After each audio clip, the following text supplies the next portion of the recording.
জায়গায় যদি আমাদের ইমাম সাহেব হইতো আর ইমাম সাহেবের বাচ্চা যদি হুজুরের মাথার উপরে উঠতো আর ইমাম সাহেব যদি সিজদাটাকে একটু লম্বা করতো, তাহলে অবস্থাটা কি হইতো? একজন ব্যক্তি আল্লাহ রাসূল সাল্লাল্লাহু আলাইহি ওয়াসাল্লামের কাছে আসছে, এসে প্রশ্ন করছে যে ইয়া রাসূলুল্লাহ, আমার একটা বাচ্চা আছে, তা আমি তো দেখতে পারতেছি যে আপনি বাচ্চাদেরকে অনেক আদর করেন, অনেক মোহাব্বত করেন, বাচ্চা দেখলে তাদেরকে চুমু দেন, তাদের মাথায় হাত বুলিয়ে দেন।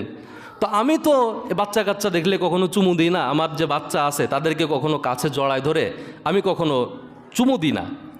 তো এইটার ব্যাপারে আপনার মতামত কি, যে এটা আসলে কি করা উচিত? দেখেন আল্লাহ রাসূল সাল্লাল্লাহু আলাইহি ওয়াসাল্লাম কি বলছেন? আল্লাহ রাসূল সাল্লাল্লাহু আলাইহি ওয়াসাল্লাম বলছেন, আওয়া আমলিকু ইন কানাল্লাহু নাযআ মিন কলবিকুমুর রাহমা, যে তুমি যে বাচ্চা কাচ্চা দেখলে আদর স্নেহ করো না, তো আমি তো এই জিনিসের মালিক না, আল্লাহ যদি তোমার অন্তর থেকে দয়া রহমত এগুলো সব বের করে দেয়, আমার আর কি করার আছে? তার মানে হচ্ছে যে আল্লাহ তাআলা যদি কোনো ব্যক্তির উপরে নারাজ হন, তাহলে ওই ব্যক্তির অন্তরের ভিতরে আল্লাহ দয়া ভালোবাসা আর রাখেন না। ও মানুষের উপরে সবসময় রূঢ় আচরণ করে, বাচ্চাদের উপরে তখন রূঢ় আচরণ করে, ছোট ছেলেপেলের উপরে রূঢ় আচরণ করে, পশু পাখির উপরে তখন রূঢ় আচরণ করে। কারণ এই হাদিস অনুযায়ী আল্লাহ তাআলা তার অন্তরের ভিতরে দয়া রহমত ভালোবাসা এগুলো তখন উঠাই নেন।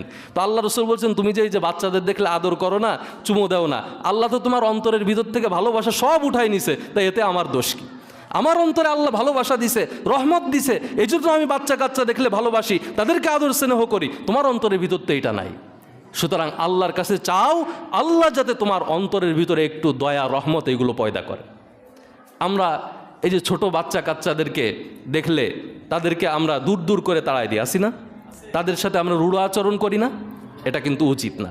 তাদেরকে আমরা শাসন করব, ঠিক আছে, তাদেরকে আমরা শাসন করব, কিন্তু তাই বলে এই না আপনি তাদেরকে ধমক দিয়ে বের করে দিবেন, তাদের সাথে রূঢ় আচরণ করবেন, খারাপ আচরণ করবেন, এটা রাসূল সাল্লাল্লাহু আলাইহি ওয়াসাল্লামের সুন্নাহ না। মসজিদে কি বাচ্চারা আসতে পারবে কিনা, এটাও আর একটা মাসালা। হাদিস শরীফের ভিতরে আসছে, আল্লাহ রাসূল সাল্লাল্লাহু আলাইহি ওয়াসাল্লাম বলছেন যে ইন্নী লা আকুমু ফিস সালাতি উরিদু আন উতাওয়িলা ফিহা, যে আমি যখন নামাজে দাঁড়াই তখন আমি প্রথমে চিন্তা করি যে আমি বিশাল লম্বা সূরা পড়ব, লম্বা কিরাত পড়ব। ফা আসমাউ বুকা আস-সাবি ফা উখাফফিফু মিন শিদ্দাতি ওয়াজাদি উম্মিহি, কিন্তু আমি যখন নামাজে দাঁড়াই তখন পিছনে শুনি যে বাচ্চারা কান্নাকাটি করতেছে, চিল্লাফাল্লা করতেছে, তখন আমি তাদের কষ্টের কথা চিন্তা করে, কারণ তার মা যারা আছে তারা তাদেরকে সাথে নিয়ে এসেছে, বাবারা বাচ্চাদেরকে সাথে নিয়ে এসেছে, তো এই জন্য তাদের কষ্টের কথা চিন্তা করে আমি আর কিরাতটাকে অনেক লম্বা না করে কিরাতটাকে একটু ছোট করে দেই। সুবহানাল্লাহি ওয়া বিহামদিহি। কিসের জন্য কিরাত ছোট করছে? বাচ্চা পিছনে চিল্লাফাল্লা করতেছে, কান্নাকাটি করতেছে। বুখারী শরীফ হাদিস নম্বর 707, সহিহ হাদিস। তো বাচ্চা যদি পিছনে কান্নাকাটি করা, চিল্লাফাল্লা করা অপরাধ হয়, তাহলে হাদিসে এইটা আসতো যে পরের দিন রাসূল সাল্লাল্লাহু আলাইহি ওয়াসাল্লাম বলছে একজন বাচ্চাও যেন মসজিদে না আসে, বাচ্চার বাপ সহকারে সবাই মসজিদ থেকে বের হয়ে যাবা। এটাই তো হাদিসে আসার কথা ছিল, কিন্তু আল্লাহ রাসূল উল্টা কি করছে? কিরাতটাকে রাসূল সাল্লাল্লাহু আলাইহি ওয়াসাল্লাম ছোট করে দিছে যাতে এই বাচ্চার কষ্ট না হয়। অন্য হাদিসে এসেছে আল্লাহ রাসূল সাল্লাল্লাহু আলাইহি ওয়াসাল্লাম যখন একদিন নামাজ পড়তেছেন, হঠাৎ করে হযরত হুসাইন রাদিয়াল্লাহু তাআলা তিনি রাসূল সাল্লাল্লাহু আলাইহি ওয়াসাল্লামের মাথার উপরে যেয়ে বসছেন। চিন্তা করেন, রাসূল সাল্লাল্লাহু আলাইহি ওয়াসাল্লাম নামাজ পড়াচ্ছে, পিছনে সাহাবায়ে কেরাম, হুসাইন রাদিয়াল্লাহু তাআলা রাসূল সাল্লাল্লাহু আলাইহি ওয়াসাল্লামের মাথার উপরে যে এই যে বাচ্চারা ঘোড়া তারপরে বিভিন্ন জিনিস খেলে না, তো খেলতে খেলতে মাথার উপরে যেয়ে উঠছে। এখন রাসূল সাল্লাল্লাহু আলাইহি ওয়াসাল্লাম আর সিজদা থেকে ওঠে না। সাহাবায়ে কেরাম চিন্তিত হয়ে গেছে, রাসূল সাল্লাল্লাহু আলাইহি ওয়াসাল্লামের কি আসলে কোনো সমস্যা হলো কিনা, কিংবা ইন্তেকাল করলো কিনা, মানে অনেক লম্বা সিজদা দিচ্ছে। পরে অনেকক্ষণ পরে যখন হুসাইন রাদিয়াল্লাহু তাআলা মাথা থেকে নামছে, রাসূল সাল্লাল্লাহু আলাইহি ওয়াসাল্লাম তখন সিজদা থেকে উঠছে। সুবহানাল্লাহি ওয়া বিহামদিহি। তো পরে নামাজ শেষ হয়েছে, বলছি ইয়া রাসূলুল্লাহ, আপনি তো এত লম্বা সিজদা জীবনে কোনোদিনও দেন না, আজকে এত লম্বা সিজদা দিলেন। বলছে শোনো, হুসাইন সে ছোট বাচ্চা মানুষ, মাথার উপরে এসে উঠছে, আমি তাকে কষ্ট দিতে চাই নাই, এজন্য আমি সিজদাটাকে একটু লম্বা করেছি, যখন সে আমার মাথা থেকে নামছে তখন আমি সিজদা থেকে উঠছি। সুবহানাল্লাহি ওয়া বিহামদিহি।